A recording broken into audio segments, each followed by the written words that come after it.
Alright guys, I'm gonna do something a little bit different today.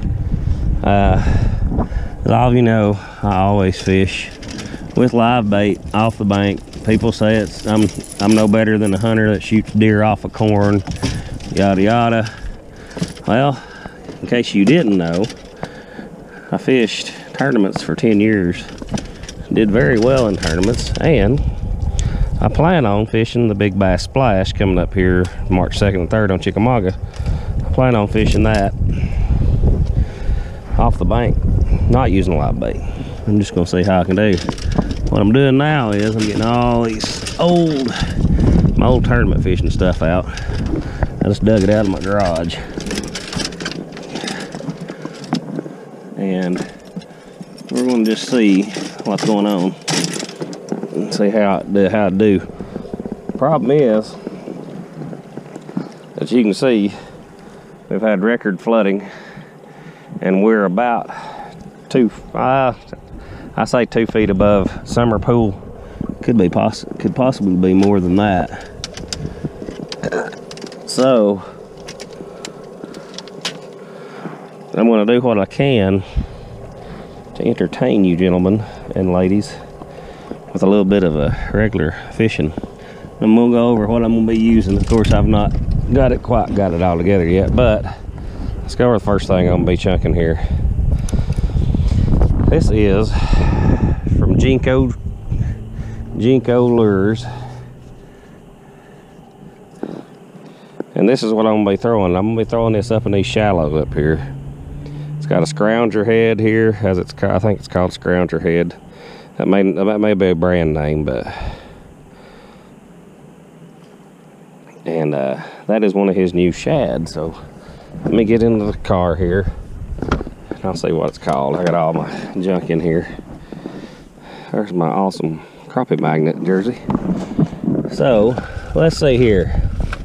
We're going to be throwing the Jenko Tremor head, and we're going to be throwing the Tremor Shad. So I'm going to burn this down these banks here, and I'm thinking these fish have definitely pulled up shallow. So you can see, of course, I do have a tank of shad, but here's my bait selection. Spinner bait, I've got a Redeye shad. That's a jerk bait. That was for, I would be using that 2 weeks ago, but of course these water conditions have changed drastically. And this right here, I got a shaky head on there, but that's actually going to be a jig. And then I'll also be throwing a big swim bait. That's not representation of what I'm going to be using on there. I had that on there for a buddy of mine's son to be chunking. So, but pretty much, I'm going to let that sink for a second. I'm throwing it on a loose speed spool and then a Daiwa Jupiter 7.6 heavy rod. And I'm thinking these fish are going to pull up tight to these banks. So I'm kind of just burn this down these banks, try to get a reaction strike. Again, I'm not, this pretty much, you know, I'm pretty much screwed. Dude, that looks so good. Pretty much screwed on this condition for next week. I came out to actually try to practice a little bit for the tournament next weekend, but it's kind of hard to do when you know good and well these water conditions are not going to be similar a week away. I let that sink for about a 8 count there. Again, I'm going to bring it right back up this bank and see what happens. Yep. Hold on a minute.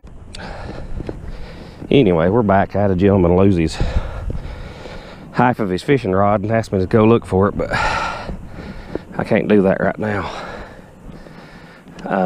Again, I'm just going to chunk this down these banks and see if I can't get a reaction strike coming down through here. And again, remind Tennessee residents, your license will be going out here pretty soon, so you need to make sure you buy your license.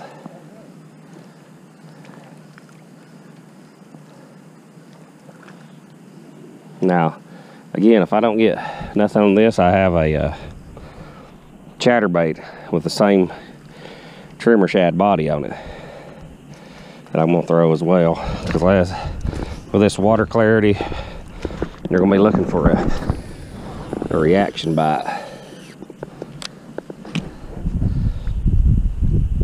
So I'm probably gonna start throwing the red-eye shad just very soon here and start covering a lot of water, just fan casting.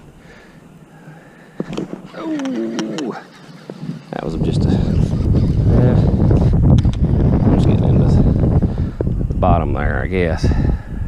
This feels good bumping across the bottom too, actually. This thing looks amazing in the water. I don't know if you can see that or not. Anyway, all right, let's put this up and try something else. Again, just throwing the red-eye shad down these banks. Now, this is a steep bank right here. It's dropped straight off into about 20 feet right here. And underneath this, there's actually a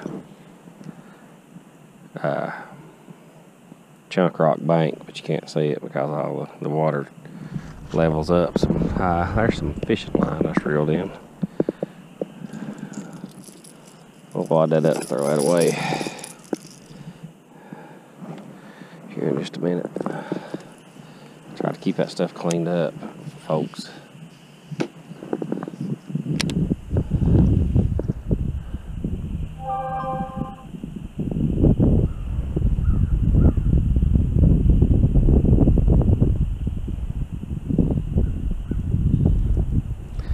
I just don't have a clue where these fish are.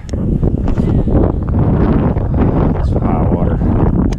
Figured they'd be high up in the water, but heck, I fished and fished and fished around the backside and then come threw a live shad in there and still didn't get nothing. I'd say if there's flow coming in, they're gonna be caught up where this flow's at. So I need to find where some spillways coming in, or some creeks are running in. There's some spillways just flowing in.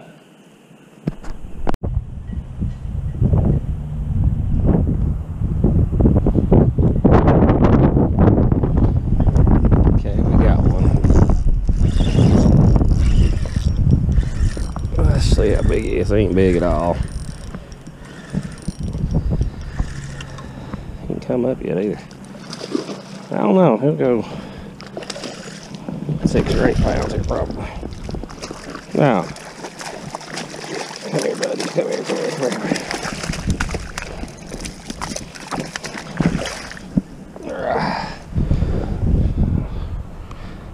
That's a solid fish. He'll go to the lower 6. So let's go get away.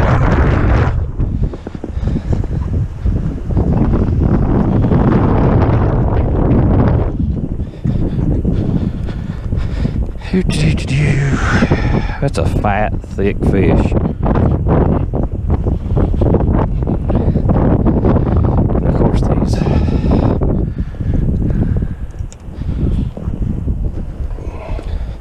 GoPros don't do them justice.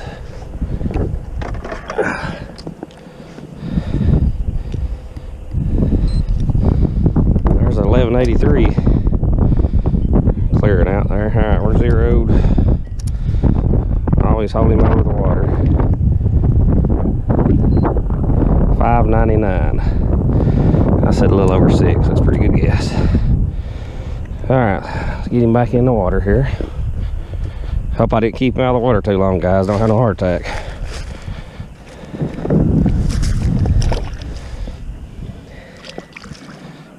Chunky butt fish. Alright, let's get back at it.